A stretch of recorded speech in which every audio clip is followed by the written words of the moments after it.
Ladies and gentlemen, my name is Ben, and this is the Smoking Hot Confessions Barbecue Video Podcast.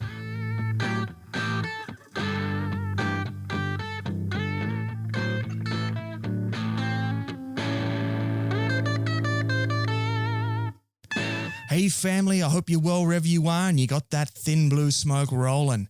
Today, we're doing things very, very differently. You can see that we're filming this through Zoom today. It's our first go doing it. I'm probably going to need a proper green screen because my little digital background is a little bit funky. I'm going to try and not move my hands around because it's going to upset it a bit. And we are doing a topic today which is quite a bit different. So this is episode 105 of the Smoking Hot Confessions podcast. And every interview of the podcast so far has been about smoked meats, either competitions or businesses around barbecue. And this week we're going for something just a little bit different. So I'm having a talk to Jim Fuller, the founder of Fable. This is a company that makes a fungus-based meat substitute. So a meat substitute made of mushroom. Then the claim is that it will satisfy any good meat-loving Texan. So that is a big claim to make, and being a barbecue podcast, my curiosity was piqued and I just had to know more about it. So as I said, today's guest is Jim Fuller, the founder of Fable, a mushroom-based meat substitute that claims to be so good that meat lovers won't miss the meat in their meals. So in today's episode, we're going to get into Jim's background and work out how that relates to barbecue. We're going to find out why he decided to go vegan. And before you panic, we're going to find out why he decided to come back. And we're going to get into the development of Fable and the impact of Fable and the impact that Fable can have on people's health and the environment.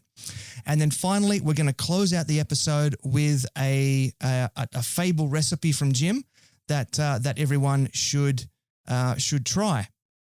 So, without further ado, let's get stuck into it. This is the internationally awarded Smoking Hot Confessions Barbecue Podcast with your host, Ben Arnott. How long's it been since your last confession? Jim, thank you for taking the time out of your busy schedule to join us, and welcome to the confessional. Thanks a lot, Ben. It's great to be here.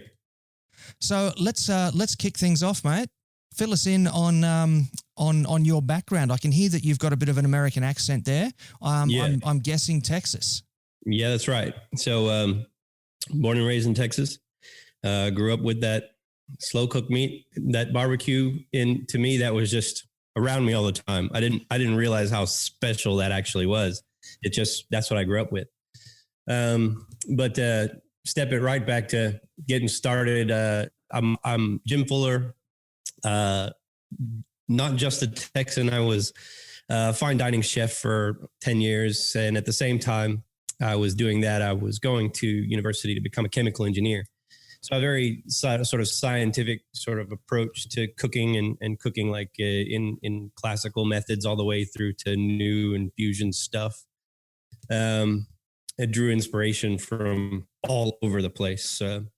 And putting myself through full-time university at the time, being that science background, science stuff, I was always drawn to the more, I guess you might say, like weird or interesting or unique sort of produce and combinations of all the stuff that had multiple variety of uses. And one of the things that kept drawing me in as a chef was mushrooms, because the whole world of mushrooms was really cool with the wilds and the medicinals and the stuff that you get all year long.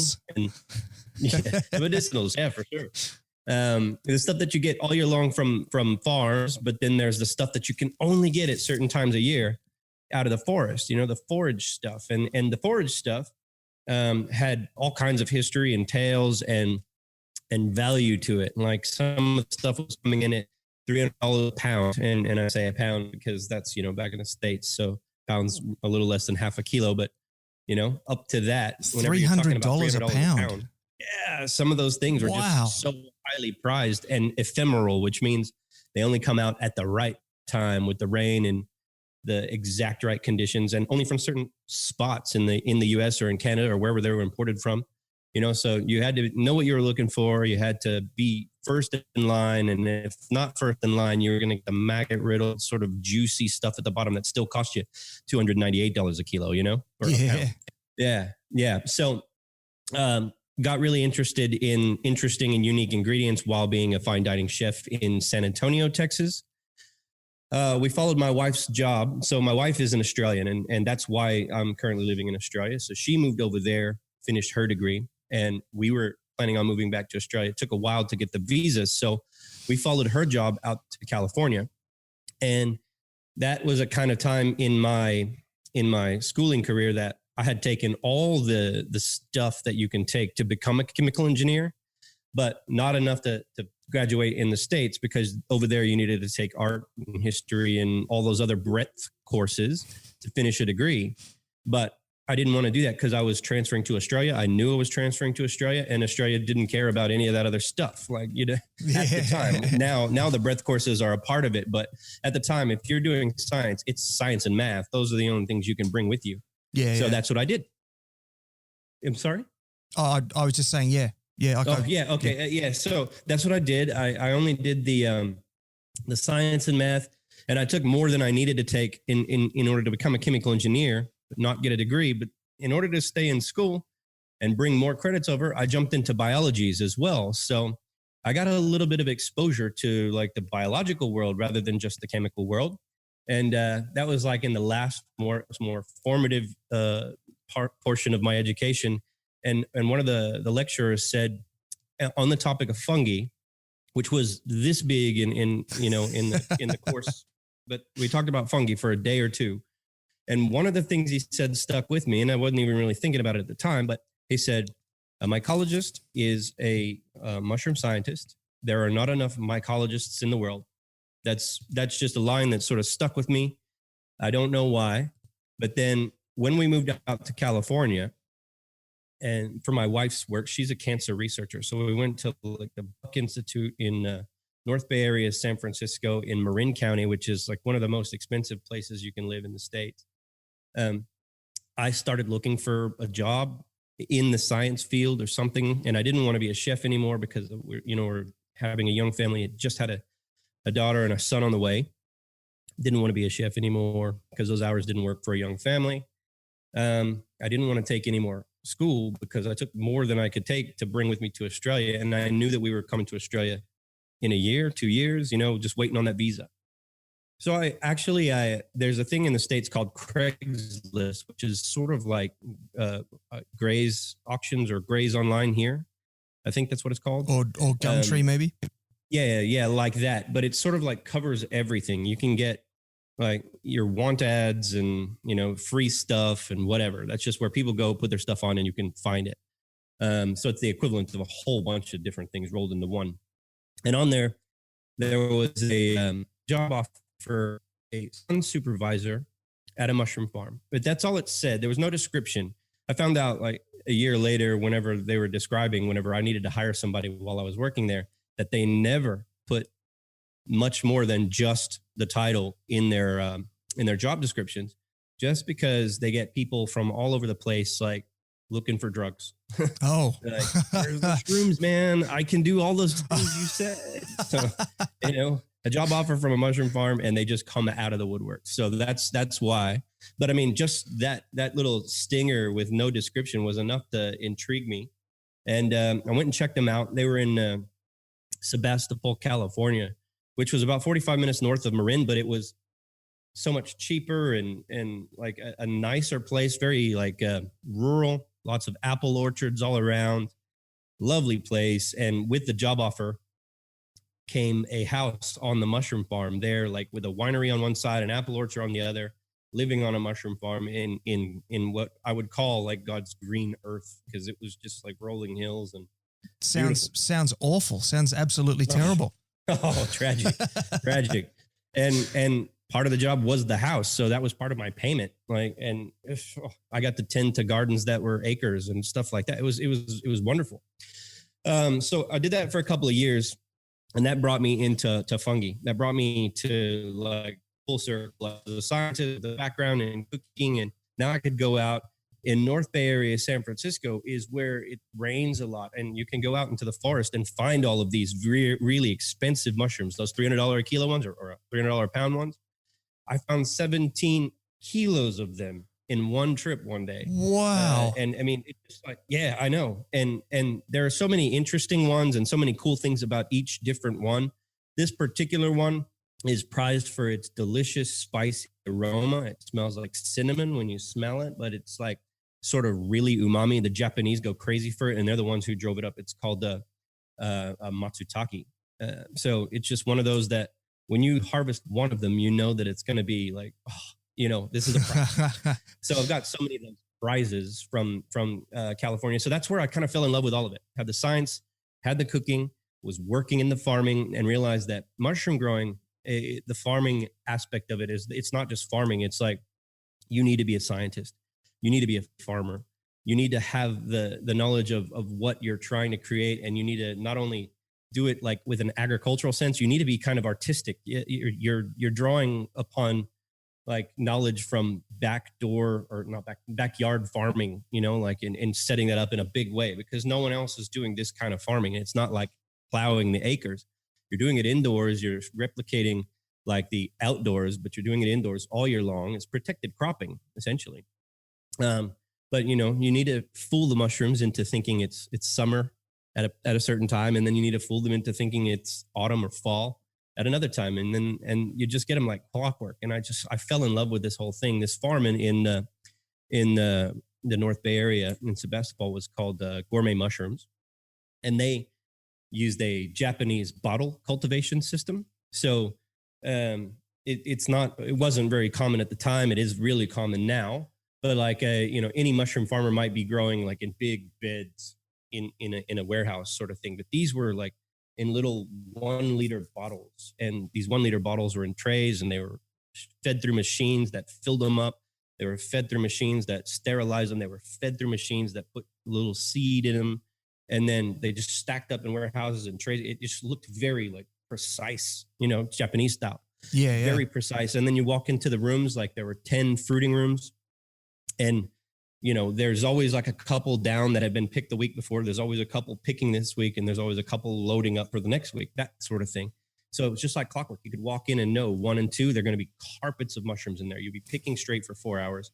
And the mushrooms were just so beautiful and all the same and all that kind of stuff. So, I mean, lots of aspects of that a scientific mind loves to drive into produce. And like a chef likes to see like the plump, fat bodies and the little formed heads and all that kind of stuff. Like, and you're doing this, it's chef, it's art, it's farming, it's science, it's everything. And so I fell in love, and not only with doing it on the farm, going out after working on the farm, and then going out and spending my hobby out in the woods with the filtered light, the dappled filtered light, and the smell of the mycelium as you're traipsing through the woods, all that stuff. It's just like, that hits you on this primitive level of hunter-gatherer. As much as I'm a meat-eating Texan, I am a tree-hugging hippie walking around in the forest and just falling in love with being in that. And I mean, it hits you on that same primal level of when you slow roast meat and you smell it and you're just like viscerally like, yes, I'm ready for this. Same sort of, it's the same chords that you're striking when you're walking around in the woods looking for food, foraging, and knowing a name that you're applying to this dinner plate sized, beautiful smelling thing that you could take back, provide for your family, and say, that is, scientific binomials whipping out left and right. That's a lentinula edotes, or, something like that. So it's mushroom life, fungi, all that stuff. It just strikes me right down to the science, art, chef, everything core. So yeah, that's where I sort of fell in love with mushrooms. Then we got the opportunity finally with my visa to come to Australia. That was 12 years ago. So came to Australia 12 years ago, fully in love with mushrooms, decided to start growing them myself and providing them to the wholesale market, and did that. So I started from my father-in-law's backyard. I put up a 10 square meter tin shed and was harvesting at about 30 kilos a week. Wow. That's a lot of mushrooms.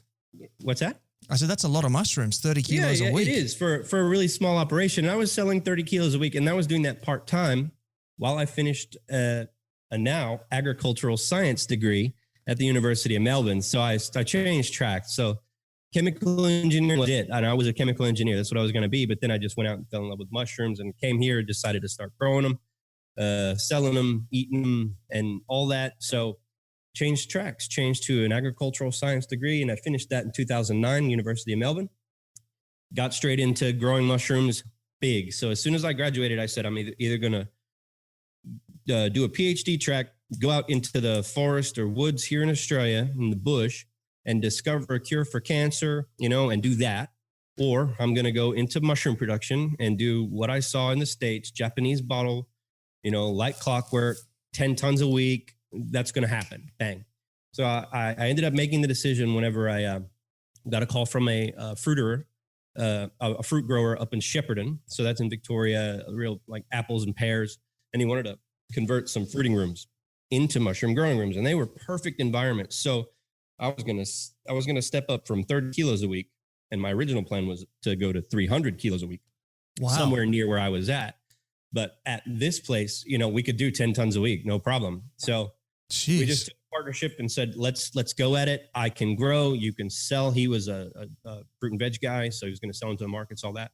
What we realized real quickly, though, neither of us had sold mushrooms big in Australia. He was the apple and pear guy. I was a mushroom guy who was selling 30 kilos a week, and they were selling like crazy. I was developing a little following. But on the desire to sell 10 tons a week, it was like, okay, go find people who want mushrooms. And we grew one type, and that was a real issue. In the States, that would have worked. Here, I didn't realize how small the market was actually. And if you overflow it with one type of mushroom, then you're going to shoot yourself in the foot. So we bled money out of that for about 6 months before it was shut up shop and go figure out what you're going to do. So I went to work, and I mean, this, I don't even know how this happened, but this is like something magical for me, is that I read on Craigslist, several years ago that I'm going to go work on a mushroom farm as a spawn supervisor. And at that time, this was 2010-ish, there was a whole bunch of ads on TV for Seek.com. If that job exists, you'll find it on Seek. So I was on Seek. And Seek had a spawn supervisor position being advertised. And it's like, well, wow, that's great. I applied for it, and they saw my resume with spawn supervisor and all this stuff. And I got a call within like 15 seconds of putting in the resume. They're like, you're kidding. Wow. No one doesn't exist. that because there's only 2 spawn labs in Australia. No one here. There's no like talent pool to pick from. So they were looking to bring in like an asparagus grower or something like that, and like, and word them up, figure them out.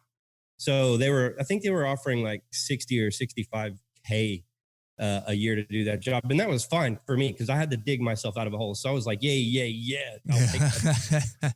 I went for the interview, and they offered me like 10 above, what they were actually asking, because they were thinking, this guy doesn't exist. Here he is. And he's not lying. This is a real resume. Yeah.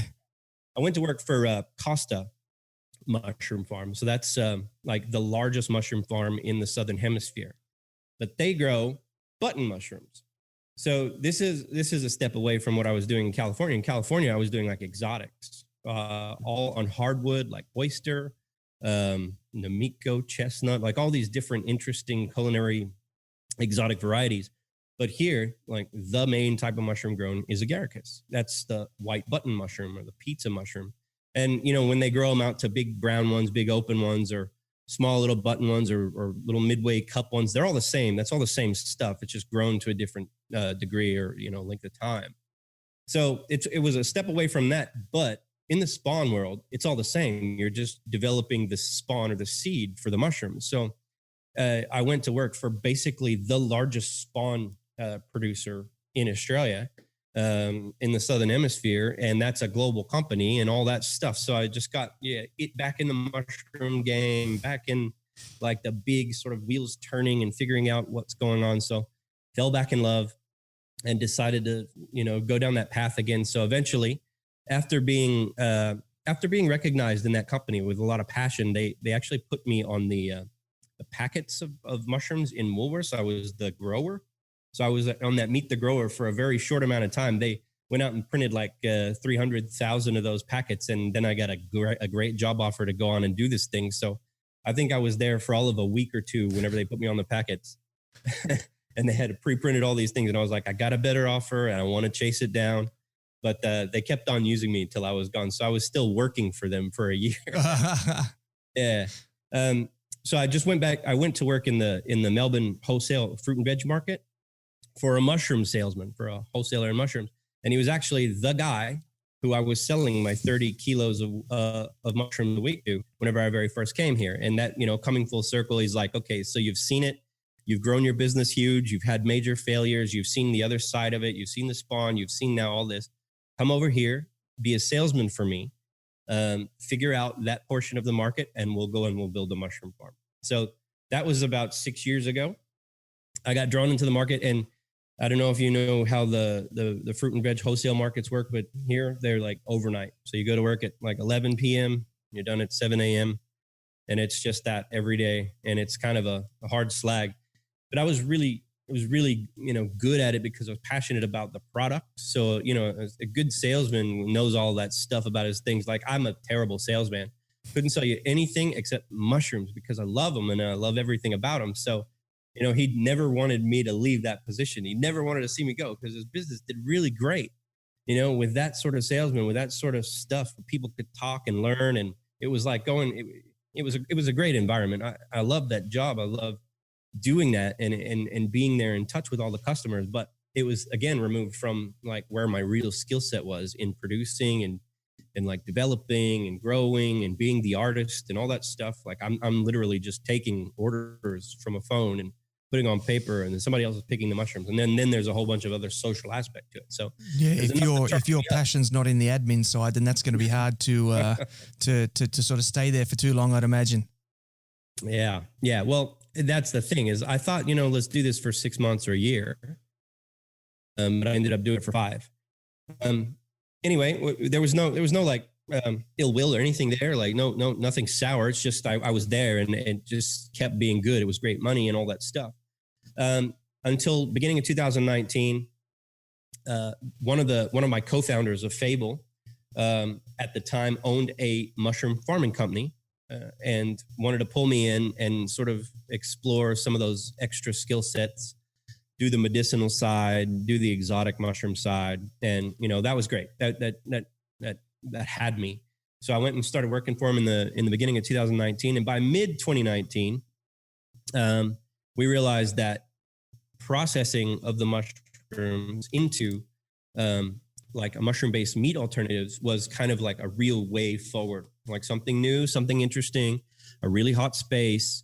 And we have an ingredient that we know, like I know intimately, and I'm a chef and I'm a scientist, and like this is a skill set that right now is the time to use.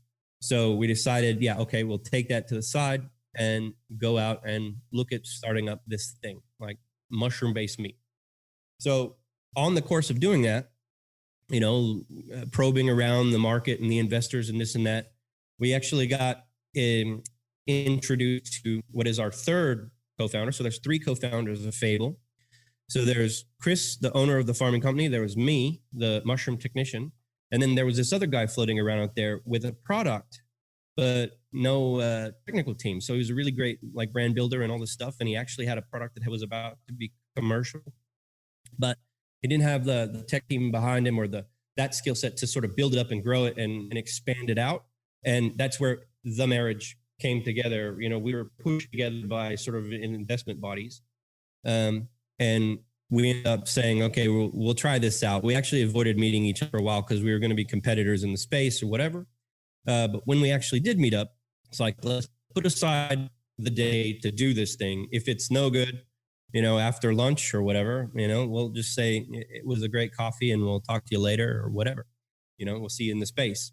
But ended up spending the rest of the evening together. And it was not a long courting process before we knew that, this is something where we all have complementary skill sets. We all have a passion for doing something in this space. Let's do it. And let's do it. Not only do it, let's do it amazing. Let's do something great. Let's make it happen. So we did. And by October, we had founded Fable and ready to go, feet on the ground, running at it. We launched our product in December. So This is the internationally awarded Smoking Hot Confessions Barbecue Podcast with your host, Ben Arnott. How long's it been since your last confession? So you were saying, mate, that you launched it very soon thereafter.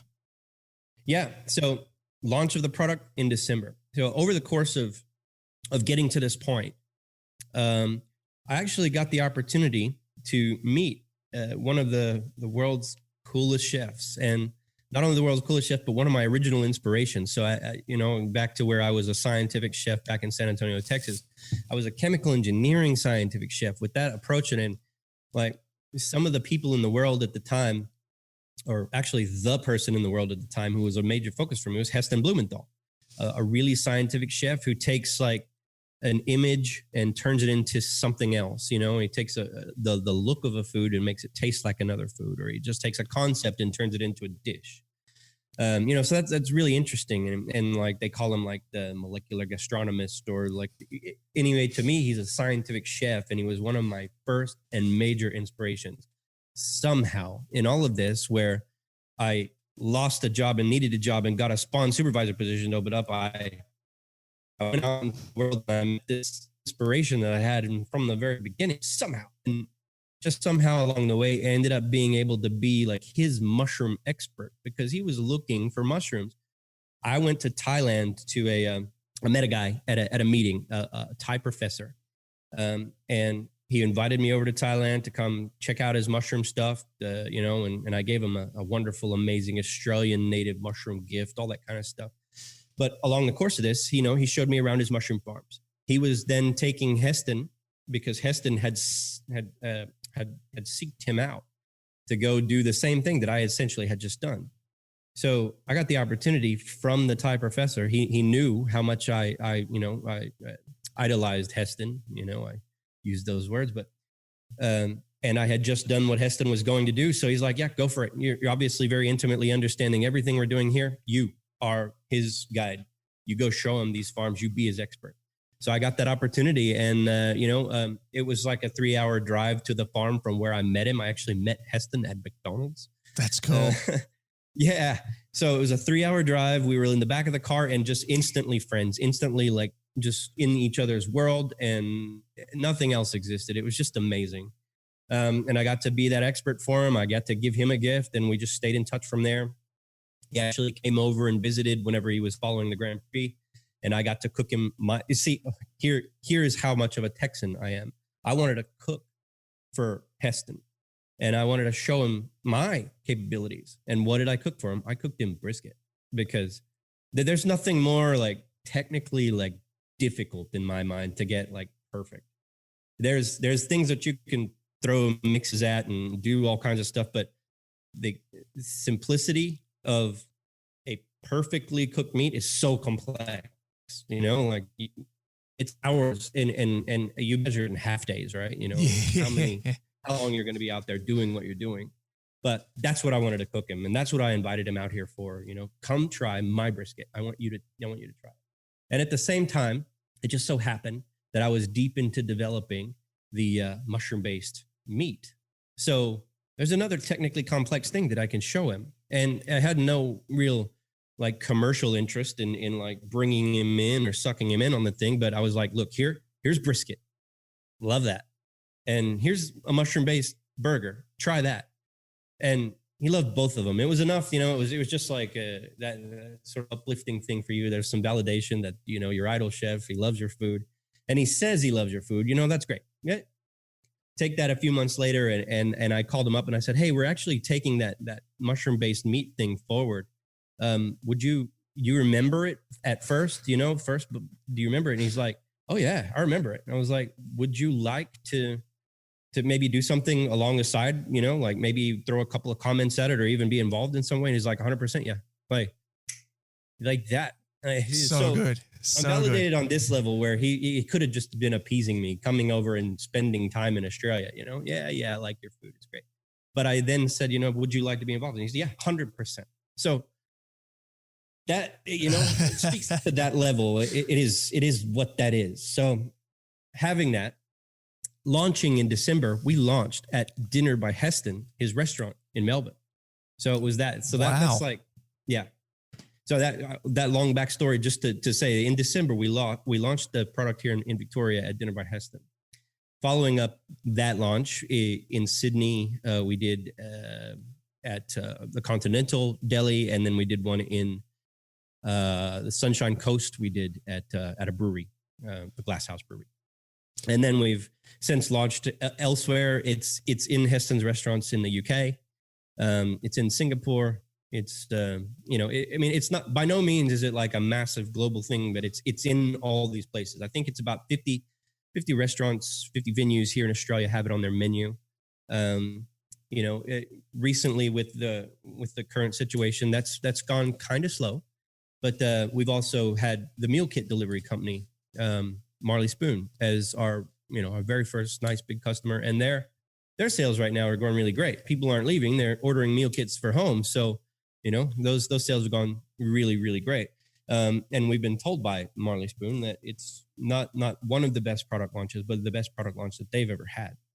So, wow, another bit of validation there. Yeah, no doubt, man. That's absolutely awesome. That's fantastic stuff. Now, you just mentioned there that you do like barbecue. You said you cooked a brisket for Heston. There's not many people in the world that can say they cooked a brisket for Heston, and you are, as you did say, a good old Texan boy.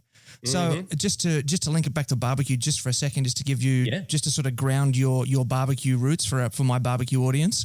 What is your favorite style of barbecue, and do you have a favorite barbecue joint? All right, yeah. So favorite style is Texas style. I mean, for me, like that's what I grew up with. That's my roots.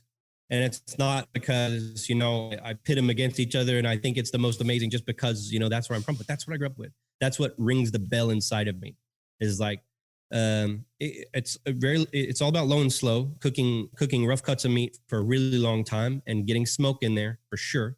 I have my own rubs and my own choice of rub. Don't brine. And I make my own sauce. All that stuff. I love that vinegary, watery, peppery, very, very spicy Texas style barbecue rather than the sweet lip smacky. Like I love that too. Yeah. but my preference, if I'm going to go for one, it's going to be the Texan barbecue. And so do you have an offset smoker, or do you cook on something like something different, pellet or a bullet or? Yeah, no, I've got a little offset smoker that I purchased at Walmart in the US, and I brought it back over here. It's perfect for just like a whole brisket. I mean, it's a little bit small for a whole brisket. You got to do a little bit more extra management around it, but it's good for the house, And I think we spent maybe $45 on it, and it's wow. It's been amazing. But it's not necessarily about, in my mind, it's not about the equipment. You could do it with a barrel and a hole in the ground and all that. It's about the knowledge of making sure everything's working right. And then you can get there. Our ancestors did this with mud. Yeah, absolutely. Yeah. So we've kind of established your barbecue roots there. There's some big claims that are being made about Fable that it'll satisfy any meat loving person. Can you give us a bit of a rundown on how Fable is made? Because you sent me a package of it. It just arrived about 20 minutes before we started this episode, so I haven't had a chance to actually taste it yet. But I did open it and I had a look at it, and it does actually look like little chunks of shredded beef. So I'm fascinated to know, how do you actually, how do you make it? How does it come together? Yeah, fair enough. So taste and texture for me is foremost. Of course, there's the commercial side of it, and everybody, taste and texture is one. Then there's cost, and then there's ethics and health and all that stuff. But for me, if I'm going to buy it as a meat eater who's going to reduce my meat consumption, it's going to be taste and texture, or I won't buy it again. So that's number one, what it's about. And the particular mushroom that we have to use is because of its texture. So I can't just throw in a mixture of mushrooms. I can't just do anything in there. It has to be shiitake mushrooms. Shiitake mushrooms have that robust, fibrous nature that whenever you beat it up a little bit with the mixers in that, you can encourage it to sort of get that structure of well-cooked, low and slow cooked meat. So what you got in that pack, that's what it is. It's replicating that low and slow cook. So it's like having it all done and the flavor being there. So essentially with that, all you really got to do is to sear it, get some color on the outside of it in however you choose to do, like whatever oil. And then I would suggest from that point, you just remove it out of the pan and then build a sauce around it. Build whatever sauce you're going to build. So it works like for curries or barbecue. You know, it's slow cooked meat, and it's not overly powerfully flavored in any direction.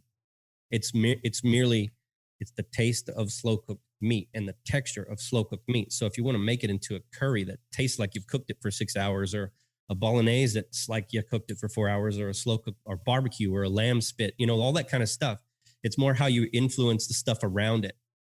It's by no means flavorless, but it's flavored neutral, so that whenever you can eat it on its own, and it's just like eating roast, you know, like a roast that you haven't really done much to. But with that in mind, is like every culture has a slow cooked meat that's at its very core. Every culture around the world, and we've thrown every culture's methods at it, and in every method that we've thrown at it, it performs. You know, it performs well. You know,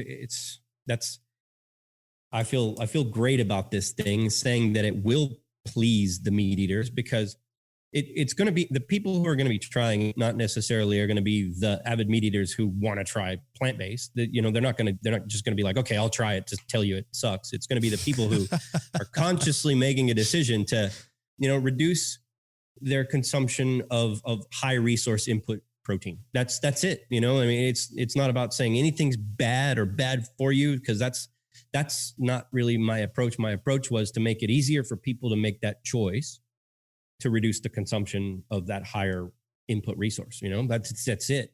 And that's why, you know, back to, you know, my choices of becoming a vegan, that happened here in Australia. That was 3 years ago.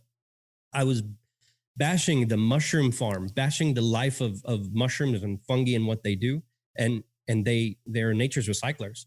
You know, whenever you grow fungi, you're growing them from a waste product. You're actually consuming for the white button mushroom, you're consuming the straw from the wheat that you're using to make your pasta and your bread and your beer. The straw is just used for bedding of horses, or you know, there's no real nutritive value in there for humans or animals, but fungi are that middle step.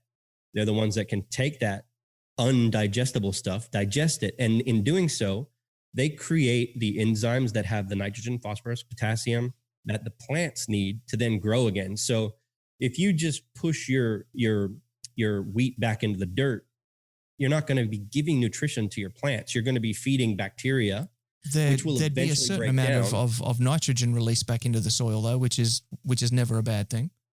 Never a bad thing, but it's not an efficient thing. So if you pushing it into the ground, you're not allowing the bacteria to accumulate like you would in a compost pile, and then turning and getting that efficient release of all of that stuff that you can then put back into the soil.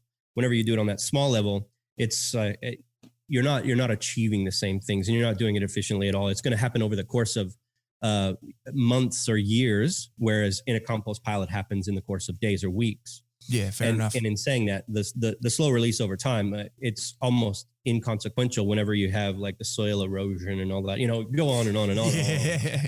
But the thing is, I was bashing about how mushrooms are grown from a waste product and they're nature's recyclers. And then it's hard to say that every day, but then go home and eat, you know, steak and meat and barbecue and sausages and all that every day. You know, it's like, well, okay, you can reduce your consumption. But I decided at that point, I'm going to try this thing because, you know, at that time there was like all these Netflix videos, you know, that make you feel bad for eating meat. So all that nasty propaganda, we call it here in this show. Yeah. And I did feel bad, you know, and I thought, okay, I'm gonna make a conscious decision to just cut it out. I don't want to reduce. I just want to cut it out and see what life is like. And fortunately, my best friend did it with me, and we decided to do it for a month. The problem there is a meat eater who stops eating meat feels awful whenever he stops eating meat. So it was like 3 weeks, like 2 weeks bad, and a third week sort of terrible, where I just felt awful. But I was like, I'm going to see this thing through for the month. You know, I've got to do it. I've got to do it for myself. In the fourth week, I started feeling really good, but it's like, I don't want a roller coaster. I don't want to do this and then stop doing it. And then at some point say, hey, I did that. I'll do it again. So I said, I'll take it from 1 month to 3 months. And I did it. And it was great. I was working in the fruit and veg wholesale market. I had fruit and veg packed and all that lovely, delicious bounties of vegetable meals. So I was doing fine. Then I took it from 3 months to 6 months and then decided at 6 months, hey, I've done 6 months. I'm going to take it to a year and we'll just eat from there. But at month 8, I visited Texas. I went back home. I didn't make it. I didn't make it the year. So I just decided, look, who's telling you have to do this? It's just me. I'm going to, while I'm back home, eat my barbecue. I'm not going to miss out on that. I'm not going to. But then go back to Australia. I'll finish out the year. And it's very clear. It's very clear now that I'm passionate and close to meat eating. So I decided, a very conscious decision, I will continue eating meat. I will continue to put a lot of focus and passion into the food that I make. But I'm also going to do my best to provide an avenue for people who want to reduce their meat consumption to do so in a way that's delicious and meaty, that to have that option. And it culminated to where we are now with Fable. That's the product. That's the meat chunks that you got. And, when we talk about the recipe, I hope you prepare it barbecue style in a bun and give us some feedback. It works. Yeah, I will be for sure, and I'll be sure to take a bunch of photos and share it with the listeners as well, and we'll see if we can't convince a few of them to give it a crack as well. I'm curious about what you said about how when a meat eater goes off meat, they don't feel very well. Because I've always found, like ever since I was a kid, my father will testify to this. If I don't eat meat like daily, I really start to feel ill. And I have gone through some different recipes, like a black bean burger patty, for example, that I whip up and I put together. It's quite tasty, but it just doesn't quite have that protein hit that the meat really gives my body. So does the shiitake mushroom, does it have like a large amount of protein in it as well? Is it gonna satisfy that sort of that biochemical need within our own bodies? Well, mushrooms, as they are very meaty, it's meaty because of the amino acids that are in there that are very, very similar to the meat amino acids. So amino acids are the building blocks of protein. So the building blocks of the protein are there. So that biochemical hit is there. And yes, there is protein in the form of a soy protein that we've added to this to sort of get it, one, texturally bound, and then two, have that bit of protein. So I think we're at about 11 out of 100 grams of protein in there. So you'll feel, you definitely get it. And the thing is that the taste and the texture are there. So the psychology and the physiology follows right behind. That what I notice about this, as opposed to other sort of plant-based meat alternatives, I don't want to badmouth anyone because I think it's a movement that needs to sort of happen, for all kinds of reasons. But unfortunately, like the mixtures and like the chemistry behind putting it all together and getting it right, there's a lot of binders in there. There's a lot of starches in there. And there's actually, it's widespread that there's a lot of unnatural starches in there, like starches that have been modified a bit so that they actually act in a certain way. And I mean, that's cool food chemistry, but you wouldn't eat it every day because it's like rocks in your stomach and it's not, you just don't feel good and all that kind of stuff. What I can say about this is that it's 2/3 mushrooms, and mushrooms, especially these, high fiber, lots of movement and lots of very fresh and clean movement, great feeling in your guts, a great feeling of the next period of time after, whenever you're cleaning yourself, all that kind of stuff, high fiber with a good protein hit, a good source of iron. But for me, it's all really about the flavor, and you just get the added benefits of having the shiitake mushrooms, which are quite medicinal in their own right. Well, shiitake mushrooms are quite popular in the barbecue scene anyway. It gets they often get dried and ground up and put into various different spice rubs and things anyway. Yeah, so I think that people might not actually realize just how much shiitake they're already intaking anyway. So this shouldn't be too foreign a concept, really. The idea of it. So with the fable, then we've sort of talked a bit about people's health and how it works biochemically. What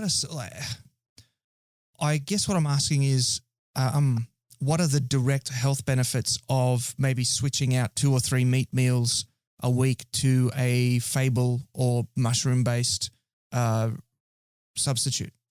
Yeah. Well, look, I can't speak to that specifically, just because I'm not an accredited dietitian or anything. What I can say that the benefits that shiitake has been noted for, some research has been behind shiitake, is that it's known to actively lower cholesterol. So it's actually quite good at cleaning the vasculature. It's really good for your cardiovascular system. So like reducing the plaques in that hardened arteries, it actually softens them up a bit. There are some really unique and good polysaccharides that are in there. So polysaccharides are in the carbohydrate family. They're like big, long starches. And some of them are actually quite functional in your body. You might have heard of like the glucans, the beta glucans. Specifically in shiitake, there's one called lentinin. And that's the one that's known to do this sort of cleaning up your vasculature and actually have antiviral activity in that it's sort of demonstrated to increase your interferon production, which is your own body's like natural antiviral and immunity defense. So your natural killer cells are boosted. So antiviral is actually quite an interesting thing at this time whenever we're all worried about this virus. So it's got these properties that are known and shown in peer-reviewed research to actually increase your own body's immunity levels to sort of fight off these sorts of things. And then also with the other sort of like plethora of unique polysaccharides, there's like alpha glucan rich stuff called active hexose-correlated compound. That's it's just more of these very functional polysaccharide family, very unique to specifically shiitake mushrooms, but other mushrooms have their own. This one's it's got lots of research done on it, and it's been used not only for food but for medicine for a very long time overseas. The traditional Chinese medicine has like a 5,000 written year history of utilizing this and other things for functional use. So they're in there. That stuff is in there, whether it's anecdotal or not. I'm no doctor, and I'm not telling you that that's the case. What I'm telling you is definitely you don't have the glut of congestion in your body. So if you do not consume much fiber in your diet, you don't have a lot of ability to move whatever's along in your stomach, period. Having the ability to move whatever's along in your digestive tract is very freeing, and you got light, sort of, you just feel good. It's not necessarily a boost of energy, but you do, you're experiencing whatever your natural killer cells moving up, and your antiviral, and it's known to like halt the growth of tumors if they're in there, all that kind of stuff. But you get a fiber hit, and that fiber passes along, it absorbs the water and moves everything along. Feels real good. Sounds fantastic. Yeah. So about 10 years ago, I did a Master's of Environmental Management degree, which is, I understand, is not anywhere near approaching the level of research that you've done into it. But one of the things that we studied was the impact that the beef industry has on the world, and it's quite severe, the impact that it does have, especially considering that beef is the meat that everyone wants to eat. So it is having these environmental impacts all around the world. Things like everything from the forest clearing for the pastures to the methane that the cows produce each day each. And from what you've been telling me, it sounds a lot like the mushroom industry gives back to the environment, whereas, say, the beef industry takes from the environment. Is that a fair estimation? Absolutely. So, I mean, not to necessarily rip on the beef too much, because I do love it and everyone else does too. Oh, me too. But so to talk specifically about the mushrooms is, yes, they are nature's recyclers. It's not just they're recycling on a farm because, agriculturalists are being cheap and dirty. That's what happens in the forest. If mushrooms weren't doing their job, you wouldn't go and be able to walk in a forest, because it would be just all the dead trees of the years just piled up, into a mass. So what happens is they fall down. The mushrooms actually digest that. It goes back into the soil. And that's just the circle of life.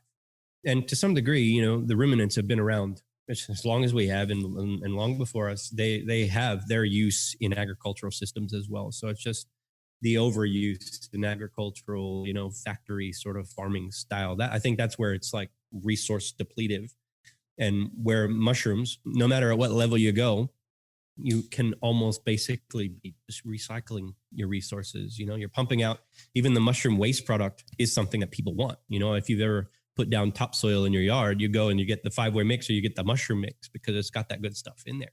And at every mushroom farm, you know, that's their waste. They sell it off to the soil companies. So that's what it is. It's nature's recycler. Got a project you'd like to work on with the SHC team? Shoot Ben an email on ben@smokinghotconfessions.com and let's have a conversation.